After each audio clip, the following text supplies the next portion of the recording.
I knew it was time to go the moment Gerard called me loyal to a fault in front of the board like I was some office pet that needed a biscuit.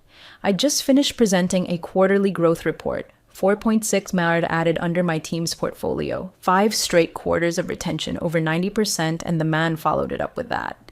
Smug, patronizing, clapping like I'd fetched his slippers. The room chuckled. I didn't. My fingers were still wrapped around the pen I used to sign 3 new client renewals that morning, each of them tied to my own methodology, not the clunky scripts the sales tech team kept pushing like it was gospel. But I said nothing.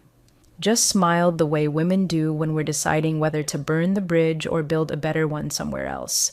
They never saw me as a risk. Not Gerard, not the board, not the junior VPs who took long lunches and pitched my workflows back to me with worse fonts and typos. They saw me as structure, predictable, safe. And I played the part for years. I was the account strategist who stayed through the merger, the layoffs, the nephew experiment. I trained 5 different assistants, covered for 6 leadership transitions, and once closed a $3.2 million client while working remote from a funeral home Wi-Fi hotspot. Because apparently, death waits, but Gerard's KPIs do not. But here's the part that'll make sense to the few paying attention. I was never safe. I was steady. That's not the same. Steady is when you document everything, train everyone, sign your contracts with clauses no one reads, and stay quiet while you're building exits no one sees. Steady is when you let the CEO call you family, even after he cuts your discretionary budget so his niece can host another Executive Insight Summit in Scottsdale with cucumber water and fewer deliverables than a kindergarten group project. I stopped being flattered around the time they made me share an intern with marketing, an intern who spelled segmentation with a Z and once asked if key accounts meant we managed keys. And just before I tell you what really changed, let me say this real quick. If you're the kind of person who loves seeing arrogant execs trip over their own contracts, hit that subscribe button and like the video. It's a small click for you, but it keeps our team digging up stories that most folks are too afraid to tell. Back to it. The offer came through a month after I had to cancel my team's annual planning offsite for budget realignment. That's when I knew they weren't just cutting costs. They were cutting us. My phone buzzed at 6:03 p.m. I remember the time because I was still at the office, alone, reworking a churn forecast Gerard had promised to glance at later. It was from a contact I hadn't heard from since the merger, now a partner at a fast-scaling firm on the other coast. They weren't just looking for an account strategist. They were looking for a partner, a builder, someone to lead from the ground up, autonomy, equity, the works, no more being the reliable one propping up someone else's PowerPoint. I didn't say yes right away. That would have been emotional. What I did was start printing my contracts, my clauses, my onboarding notes, the asset documents I'd written when we absorbed Trellis growth. Paragraph 4. God bless that clause. I'd slid it into the asset protection doc while Carter, our now ex-counsel, was too busy hosting his divorce Zoom calls from the office. No one ever noticed it. Not until it mattered. Back then, I told myself I was just future-proofing. But maybe I already knew I'd need it. Maybe I always knew Gerard's version of your family meant you'll never leave. And I don't know about you, but I've never seen family ask for your pipeline and then delete your calendar invite in the same week. So I smiled. I stayed quiet. And I kept working. But under the surface, something shifted. Every meeting, every email, every Slack message. Suddenly, I wasn't just logging activity. I was logging leverage. Because the truth is, they didn't just underestimate me. They assumed I'd always belonged to them. And that was their first mistake. The reshuffle came down like a boot to the neck. No warning, just an all-hands calendar invite with a title that read, Evolution and Excellence. That's how Gerard dressed up betrayal, in alliteration and PowerPoint. He started the call by thanking our legacy teams, which apparently now included mine, like we were some dying bloodline that needed to be pensioned off, and pivoted straight into announcing a new vision led by emerging voices. Translation. His nephew Blaine, a glorified LinkedIn influencer who once asked me if Net Promoter Score was that vibe thing clients feel. Blaine was fresh out of a sales tech bootcamp that probably handed out diplomas printed on Canva. He showed up in my office the next morning wearing Yeezys and holding an iced matcha like he was auditioning for a Hulu startup drama. Unsi says you'll loop me in on workflows, he chirped. Unk. Christ. The same Gerard who once told me, "You're the lungs of this firm." Guess we were wheezing now. They reassigned half my accounts to Blaine's disruption unit. Clients I had built from onboarding decks to multi-million-dollar renewals were now test balloons for Blaine's new relationship automation protocol, which sounded like something scraped off a crypto subreddit. He scheduled a kickoff with one of our oldest clients, Hartwell Systems, without reading their intake notes. Got the CEO's name wrong. Opened with a product pitch they'd rejected 2 years ago. Didn't even lock the Zoom room. Mid-call, some intern from a procurement wandered in asking if Blaine wanted oat milk. After the meeting, Hartwell's VP texted me directly. "You leaving too? If so, we'll talk." Just like that. I stared at that message for a solid 2 minutes. My coffee went cold. Because that wasn't a threat. It was a promise. Clients don't ask questions like that unless they've already made up their minds. That night, I pulled out the folder I'd kept hidden in the bottom drawer of my filing cabinet, labeled TAN Exit Strategy. Inside were copies of every key client agreement I'd helped author, red lines from past legal reviews, and a full audit of the segmentation logic I'd built from scratch. Proprietary workflows hosted under my LLC as part of a subcontractor agreement nobody remembered signing. They'd called me steady, but I was already gone. The next morning, I walked into HR like I was dropping off dry cleaning. No ceremony, no emotion. Just a signed, standard issue resignation letter dated 30 days from now. I handed it to Leanne, the only HR rep who didn't reek of office politics, and said, "Just need a confirmation of receipt." She blinked at me, confused, then opened her mouth to speak, but I was already walking out. My heels clicked like punctuation down the hallway. I didn't owe anyone a scene. I didn't tell my team. Not yet. Letting it leak too early would cause panic, and I wanted clean exits, not chaos. I finished out my day like normal, attended my meetings, sent follow-ups, even smiled at Blaine in the hallway while he pitched his 5th synergy stack idea to a potted plant because no one else would listen. That night, I wrote a personal message to my clients, not the formal one, not yet, just drafts. Calm, clear, respectful, no bridges burned, but the seed planted. I knew exactly when I'd send them. I'd already booked the calendar slot. This wasn't spite, it wasn't rage, it was logistics. I wasn't walking out bitter, I was walking out clean, and I knew exactly what would happen when they tried to keep what never belonged to them. It started with a knock, not from HR, but from the CFO himself, Jonah. Tie always too tight, eyes too busy darting between spreadsheets and shareholder decks to remember people had names. He didn't sit down, just stood in my doorway like a man delivering a foreclosure. "Just to be clear," he said, tapping the edge of my desk like a nervous metronome. "Your client list is Cressidian property. Anything you developed under our brand is proprietary, including segmentation models and client contact notes. Legal will be in touch." I blinked once. No smile, no flinch. Just looked at him until he shifted his weight like a kid caught in the wrong room. He was expecting a protest, a defense, maybe tears. What he got was silence so thick it made the overhead lights buzz louder. He left with a cough and a vague nod, muttering something about standard protocols. By noon, Gerard had called an urgent continuity sync. Classic power play. Invite the boardroom regulars, skip the calendar notice to me, thought that'd keep me in the dark. The only problem? They held the meeting in 3B, glass walls, no blinds. I watched the whole thing from my office across the hall, sipping tea like I was at a matinee.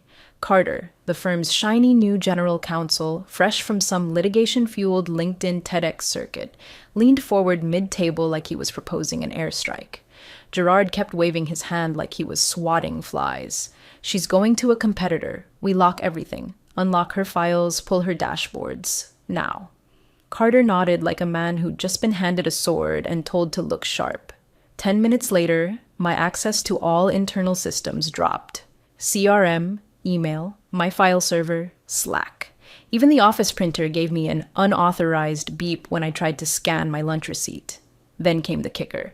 They walked into my office, Carter and 2 IT guys, badge lanyards swinging, eyes everywhere but mine. Carter cleared his throat like he was reading from a damn script. "We're initiating asset recovery for compliance," he said. "Please don't interfere with the process."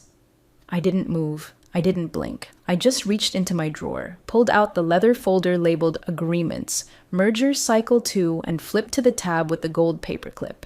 I didn't hand it to him, just tapped the page once, slow and sharp. You'll want to read paragraph 4 of the Asset Seizure Clause, I said, voice even. Page 12, section 4.1. Carter glanced at it like I'd just handed him a crossword. He didn't read it, didn't ask.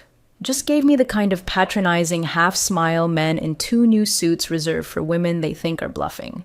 Then he nodded at IT and started moving toward my desktop. I stood up, not to stop him, just to make space. Because that was the moment. That exact breath in time where they could have stopped, backed off, asked a single question. But they didn't. They were so sure I was bluffing, so damn sure I was just another cog trying to walk out with a list of names and a folder of stolen sales notes. I watched Carter's fingers hover over my keyboard. He logged in using a system override, muttering something about exfiltration risk. And that's when it happened. The screen flashed. Not an error, a lockout prompt. Red banner, bold font. Legal hold triggered, subsection 4.1 protective flag engaged. He froze. Looked at the IT guy like the system had glitched. The guy just shrugged and said, "It's real-time encrypted. We can't mirror her folders. It's locked." Carter's eyes flicked back to me. Still, I said nothing. Because when you've buried the mine yourself, you don't need to warn anyone. You just let them walk. They thought it was a glitch, some systems hiccup from the merger that never got patched. Carter kept clicking through menus like brute force would somehow override a clause hard-coded with teeth. The IT lead, a contractor named Miguel who knew just enough not to poke the bear, glanced at me as if to say, "Should I tell him?" I didn't nod. I didn't need to. Let them flail. Let them dig.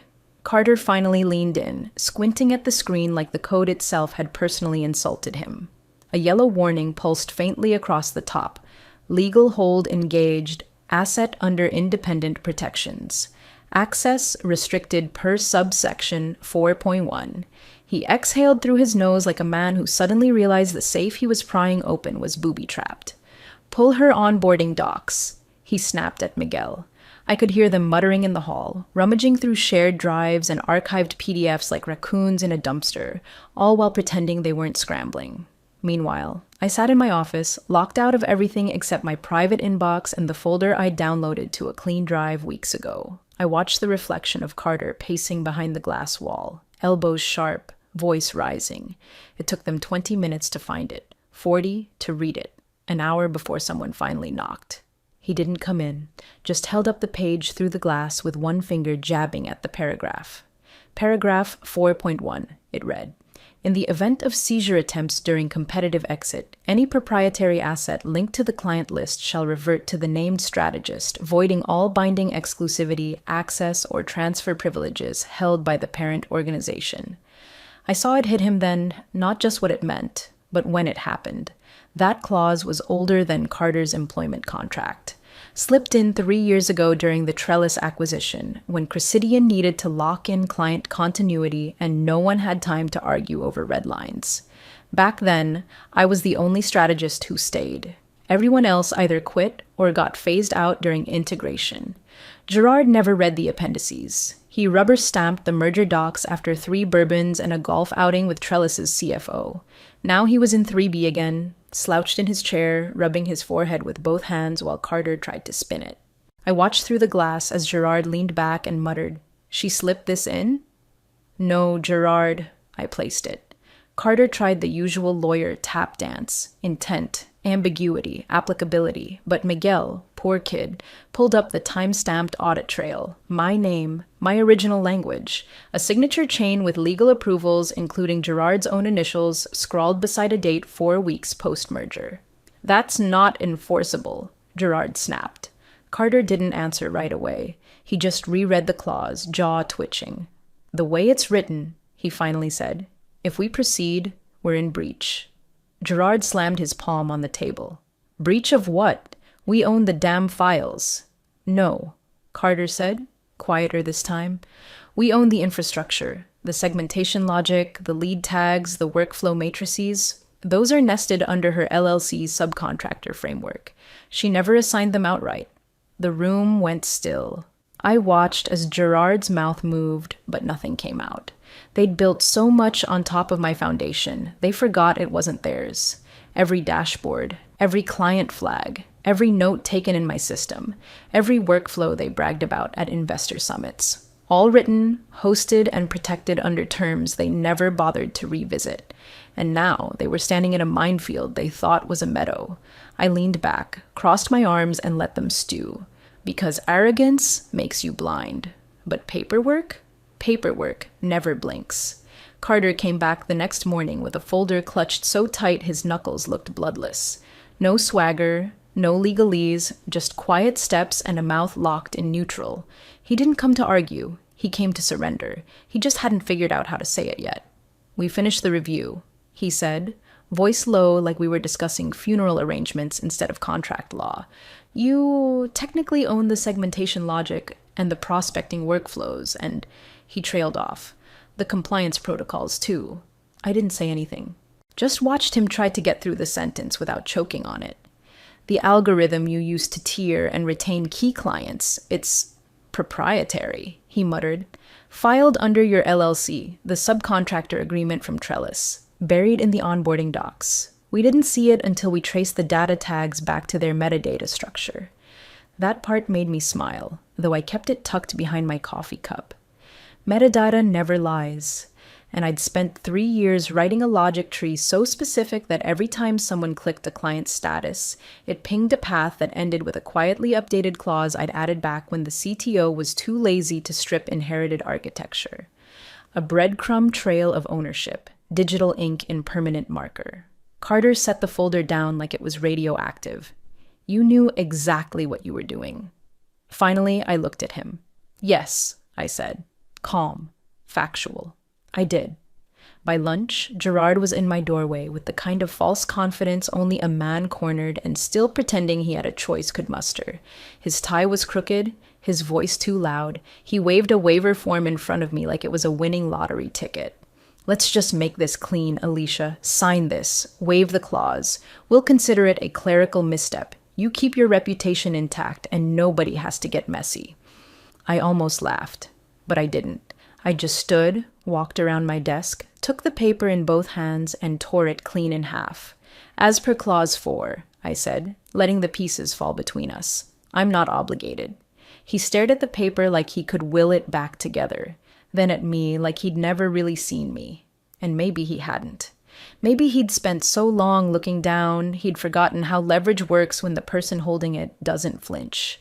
The email from Hartwell Systems hit legal's inbox an hour later. Subject: termination of contract, effective immediately. Body: due to Cressidian's attempt to seize assets tied to our strategic consultant, we are invoking breach terms under Section 3.2. Our business relationship ends today. All future communications will be directed to our new partner firm. Signed, Elena Hartwell, SVP Strategic Partnerships. I read the forward of it on my phone while Gerard shouted into a conference call across the hall. I could hear phrases like contain fallout and realign comm strategy echoing against the glass, like trying to duct tape a dam. My phone buzzed again. 2 more clients, soft pings from contacts I'd worked with for years. Not dramatic, not angry, just quiet transitions. Because loyalty, like silence, is earned. And mine had already moved on. I didn't gloat. I didn't smile. I just sat there in my office, locked out of their systems, yes, but watching the slow, elegant collapse of their illusion that I had ever belonged to them. Turns out, you can't force ownership on what was never yours to begin with. By Thursday morning, the panic was no longer behind glass. It spilled into the hallways, into inboxes, into hurried footsteps and whispered huddles around unlocked screens. I wasn't even on the premises anymore, but I didn't need to be. Chaos has a sound. I could hear it echoing through the silence of my phone as unread messages stacked up like sandbags before a flood. It started when Jonah, the CFO who once tapped my desk like it was his, forwarded a revenue impact report to the board with 2 words in the subject line: immediate threat. The report was blunt. 60% of Cressidian's active revenue pipeline was classified under what legal was now calling the independent methodology framework. a name they invented to avoid saying Alicia's system. What that really meant was this. Every client segmented by my logic, contacted through my prospecting models, and nurtured through my tailored retention workflows had been bound, not by contracts, but by trust. Trust backed by a structure I built. Structure I owned. Structure they couldn't touch without detonating Clause 4.1. The board had questions. Investors had more. One of them demanded an emergency valuation update. The number came back slashed. A 34% drop overnight. Not theoretical, not projected, actual. Carter tried. Bless him. He tried to spin it. Said the clause's original intent was ambiguous. Said it was meant to be symbolic, not enforceable. Said no reasonable person would interpret it as an ownership transfer. Then Miguel, the same IT contractor who watched this storm build from the inside, uploaded a compressed archive from my server audit trail, time-stamped, labeled, signed, reviewed, approved. Every workflow labeled TAN Logic 2.0, every segmentation protocol version controlled and linked to an external license agreement. My initials, my LLC, their oversight. Carter's voice cracked, trying to explain that one. Legal finally called the security team. By then, Gerard had snapped. Full meltdown mode. He ordered client communications frozen, trying to salvage whatever scraps hadn't already drifted across the line. Lock her out of vendor lists, audit the Slack exports, disable external emails. But I was already gone. And the clients? They weren't mine to begin with, not legally, not operationally. So in my final email, one I queued to send exactly 3 minutes after my resignation cleared HR, I didn't pitch, I didn't beg. I just wrote one line right above my signature. Your data stays with you. I never collected anything you didn't already share. No secrets, no exports, no spreadsheets stolen in the dark, just clean exits, clean lines, because I didn't need to take anything. I was the system, and they just tried to lock me out of my own blueprints. While Gerard shouted down a board call and Carter paced holes in the carpet, I sat in a quiet co-working space downtown, sipping a cappuccino made by someone who didn't know my name and didn't care what I used to do. My inbox lit up, one message after another, subject lines like transfer inquiry and follow-up to our last call. None of them dramatic, all of them inevitable. Because clarity isn't always loud. Sometimes it's just what's left standing when the noise burns itself out. And in that silence, it became painfully obvious. I hadn't stolen anything. They'd just never paid attention to what they gave away. They say you can hear it when a machine finally dies, not just the whirring stop, but the quiet after. That's what Cressidian felt like from a distance. The hum stopped. The posture broke. Gerard's kingdom, all glass and bravado, flickered for the first time in years. And it wasn't the clients, or the revenue, or even the clause that did it. It was the silence that followed, where loyalty used to live.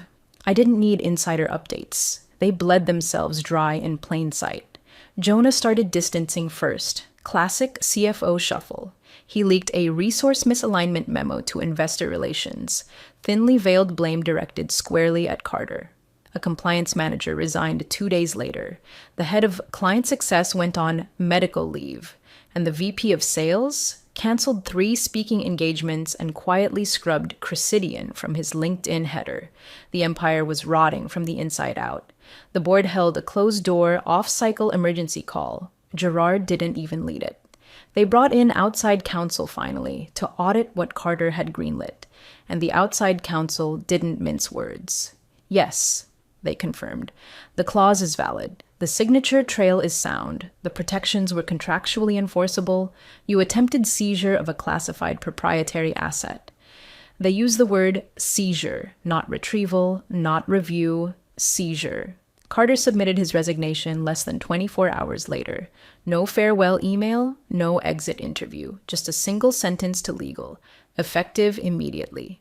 Gerard tried to reach me the next day, called twice, then emailed, then texted. Subject lines like need clarity and let's discuss options and finally, pathetically, maybe we went too far. I never responded. There was nothing left to say, because by then I wasn't just gone. I was elsewhere, across town, keycard in hand, stepping through the glass doors of a boutique firm that didn't exist until I signed the founding documents. My name's on the letterhead now. Not strategist, not account lead, not legacy talent. Founding partner. We don't do legacy, we do intent. Clean, lean, and vertical. No nephews, no board theater, no scrambling to pretend people matter when it's already too late. My new office has no desk clutter, no fake awards, just a potted snake plant I haven't named, and a team of 3 people who still ask before forwarding a pitch. We built the infrastructure from scratch. Same logic, same segmentation, only cleaner. Owned, not borrowed. Transparent, not tucked behind HR firewalls. My inbox pings sometimes, old names, clients, vendors, even a few former teammates from Cresidian asking if I'm open to lunch. Sometimes I am, but most days I'm too busy actually building, not for applause, not for revenge, just because I finally can. 2 weeks. That's how long it took before the first real cracks split Cresidian's illusion of control wide open. The firm's top 3 accounts, Hartwell Systems, Brintech, and Calder Dynamics, moved to our new firm without a single fight. No legal threats, no dragged-out arbitration, just polite notices, signed transfers, and clean exits. Contracts weren't breached. They were concluded, because they had always been tied to method, not name. And the method followed me. Gerard tried to spin it, of course, told the board it was inevitable attrition, that clients sometimes get swept up in transition, as if 3 multi-million-dollar accounts spontaneously packed up and walked. But the damage was too precise, too strategic. Someone finally started pulling threads on the internal audit trail. That's when it surfaced. The fact that Gerard never read the full merger documentation, not when we acquired Trellis, not when I stayed behind to stabilize the fallout, not when I proposed the subcontractor amendments during harmonization review, a phrase he once mocked while brushing crumbs off a conference room bagel. The audit report hit like a dropped safe, itemized, time-stamped. My clause in black and white, highlighted in a PDF that had sat untouched in the shared drive folder labeled Legal Archive Trellis Old, dated 3 years ago. Last opened by Gerard. Never. The board didn't need a villain. They needed an exit. They labeled it strategic mismanagement and wrapped the whole thing in legal insulation. Gerard was quietly moved into consultative transition. No statement, no farewell. Just a disappearing act wrapped in HR gloss. He left behind a Slack channel filled with ghosted threads and a seat at the quarterly update that no one wanted to sit in. The final straw wasn't even mine. It came from a junior associate named Nia, who found the clause again while cross-checking an unrelated compliance review. She printed it, highlighted the operative paragraph, and dropped it on the desk of the remaining board chair with a sticky note that just read, "We should have read this." The next morning, the final investor memo went out. Subject: Governance Review. Action required. Body: a clause is just words, until someone reads it. I didn't celebrate. There was no champagne, no smug monologue, just a quiet moment alone in my office, watching the dashboard as client transitions hit 100% migration. The board could blame Gerard, Gerard could blame Carter, Carter could blame buried PDFs. But none of that mattered, because I didn't twist arms, I didn't raise my voice, I didn't take anything I wasn't already owed. I just followed the terms, the same ones they signed, the same ones they never read. The office is quiet. Not the kind of quiet you fill with music or chatter or nervous keystrokes, but the kind that settles into your bones, a clarity. No clutter, no awards, just a matte black desk, a chair that doesn't squeak, and a single mug with no branding. The floors hum faintly from the HVAC. Outside the window, the city moves without urgency. And inside, I sit alone, logged in, breathing the stillness that comes when nothing chases you anymore. My inbox pings once, an envelope icon in the corner of the screen. I open it without ceremony. A scanned letter from a former colleague at Cresidian. One I trained. One who stayed behind. They still can't figure out how you pulled it off. No signature. Just that one line, like the last gasp of a company too proud to admit it wasn't paying attention. I stare at it for a moment, then type my reply. I didn't pull anything. I just let them push. Send. It's not a victory lap, it's a record scratch. Because when people don't believe you're preparing, they'll call the outcome magic. They always do. It's easier than admitting they missed the setup, the signs, the structure. I glance at my dashboard. 7. 7 clients, all with fresh multi-year agreements, legally clean, ethically sound, each one structured with independent redundancies and client-owned data repositories. No dependency on me, no handcuffs disguised as service tiers, just partnerships, on their terms and mine. That's the whole point. Not revenge, not empire building, just something that lasts because it was built right the first time. A soft buzz from the smart lock lets me know the junior partners have arrived. They'll get to work while I review strategy decks. Nothing flashy. No handshakes in front of rented logos. Just work that speaks louder than promises. And somewhere across the river, I imagine Gerard pacing in an office he no longer owns, surrounded by broken NDAs and half-burned bridges, still asking the wrong questions. Doesn't matter anymore. I lean back, close the dashboard, and let the room fall silent again. Final thought as the sun hits the edge of my desk. You can't seize what you never owned.